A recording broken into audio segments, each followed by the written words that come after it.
Palo sin zanahoria en Cuba, el contrato social del castrismo. ¿Cómo están amigos? Bienvenidos a Noticias Importantes. Comenzamos. El castrismo deja a la ciudadanía sin apenas beneficios sociales, pero sigue hablando de socialismo, en defensa de la terapia de choque neoliberal de Raúl Castro, llamada Tarea de Ordenamiento. En el sitio oficial del régimen Cuba Debate, se publicó no hace mucho un artículo que dice: Cuba está asistiendo a la segunda reconfiguración y seguramente la más drástica del contrato social de la revolución en el periodo socialista. Se apunta a superar el modelo del socialismo del siglo XX. Falso. Lo que el ordenamiento ha hecho es precisamente echar abajo el contrato social comunista mínimo impuesto por la fuerza, nunca por la vía de las urnas. ¿Elecciones para qué?, dijo Fidel Castro, y que estaba a años luz del de Jean-Jacques Rousseau, que le entregó al mundo en 1962, y el título El contrato social o principios de derecho político. El contrato social del pensador franco-suizo, una de las principales figuras de la Ilustración europea del siglo XVIII, es un compendio filósofo, político y social afincado en la libertad y la igualdad de los hombres bajo un Estado basado en una especie de pacto o control social. Rousseau consideraba que el individuo es la piedra angular de la sociedad humana y que necesita que haya un Estado de Derecho que le asegure su libertad y el derecho a la propiedad privada de los individuos, garantizados por la sociedad, o sea el Estado. Es decir, que aunque asociado a los demás, en un pacto social el individuo no se obedezca más que a sí mismo y permanezca tan libre como antes de vivir en sociedad. De carácter liberal de dicho contrato social, basta leer una frase en su obra: cuanto más crece el Estado, más disminuye la libertad. ¿Saben eso? En la redacción de Cuba Debate, fue el pensamiento liberal el que edificó el mundo moderno, su democracia, e hizo posible que el hombre camine por la luna, tenga internet y viva el doble de los años que cuando el siglo de las luces.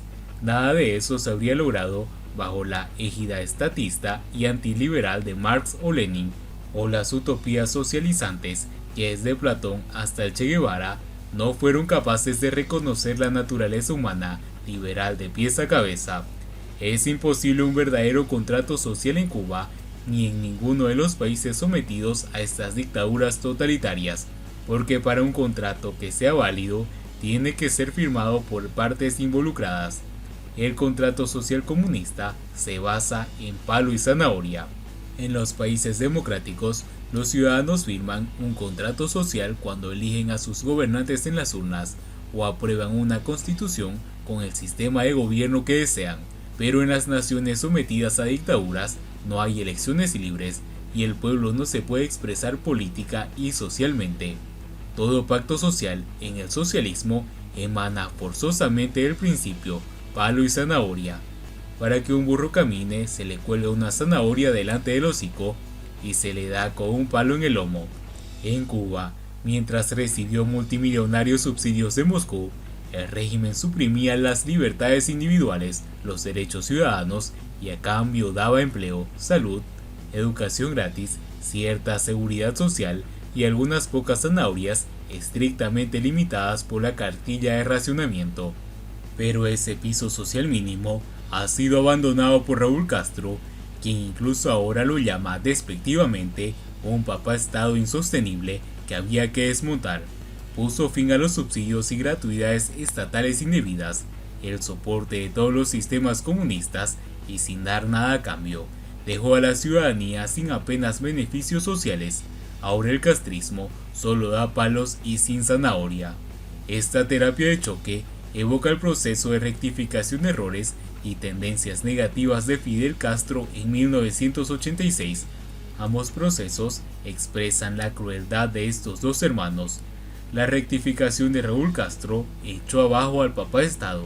Con su rectificación, el dictador fundador regresó al estalinismo ortodoxo por miedo a la perestroika de Gorbachov, y la rectificación de Castro II ha sido para impedir igualmente el auge del sector privado, pero al mismo tiempo y paradójicamente para quitarse la careta de una vez. Ha pasado ya desembosadamente a un capitalismo militar corporativo de Estado mafioso, con nítidos rasgos fascistas, para beneficio exclusivo de la familia Castro Espín y la casta militar que la mantiene en el poder.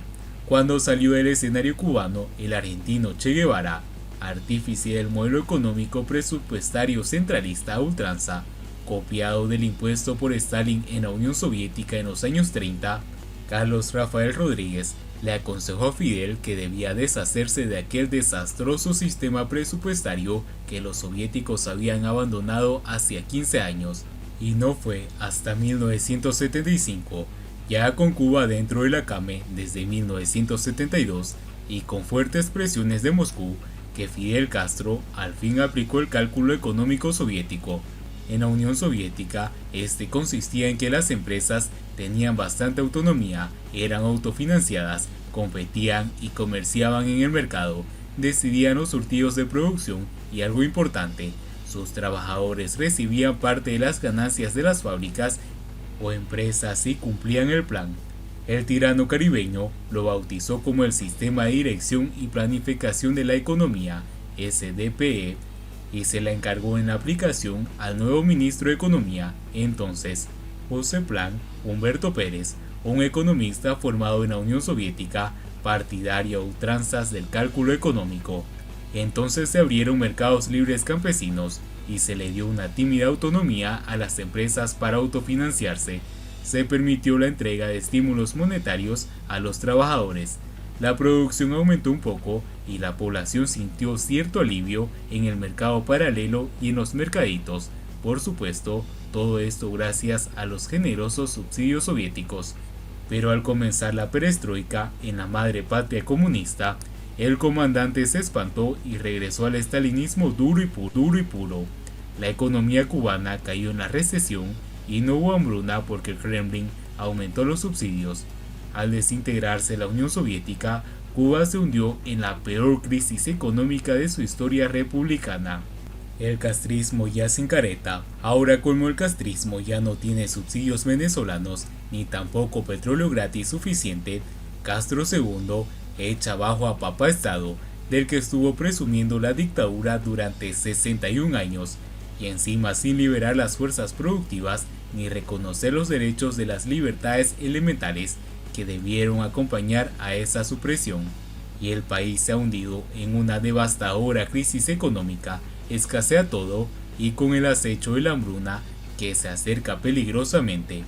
El bien alimentado dictador y sus burócratas se niegan a que los negocios privados crezcan por dos razones. Primero, temen que los emprendedores se independicen de la economía y la política del régimen. Segundo, no quieren que el sector privado compita con el imperio económico de los militares que él y su familia encabezan para poder enriquecerse más ellos solos. Pero el castrismo se despojó de su disfraz de revolucionario y comunista, pero sigue hablando de socialismo para continuar recibiendo el apoyo de la izquierda tonta continental y también la terrorista, y sigue anestesiando cada vez más al reducido segmento de la población cubana, en su mayoría ya anciana, que ha sufrido severos daños antropológicos y es incapaz de distinguir entre lo cierto y lo falso, lo bueno y lo malo. El general sin batallas ha cambiado las dos consignas oficiales de la dictadura, patria o muerte o socialismo muerte, por una suya al fin, sálvese quien pueda. Y bien amigos, así vamos terminando las noticias importantes del día de hoy. Espero que las noticias hayan sido de su agrado y no olviden que nos ayudarían mucho compartiendo las noticias y así poder informar a muchas más personas de la verdadera realidad en Cuba. Muchas gracias por seguirnos, no olviden suscribirse, nos vemos en el siguiente informe.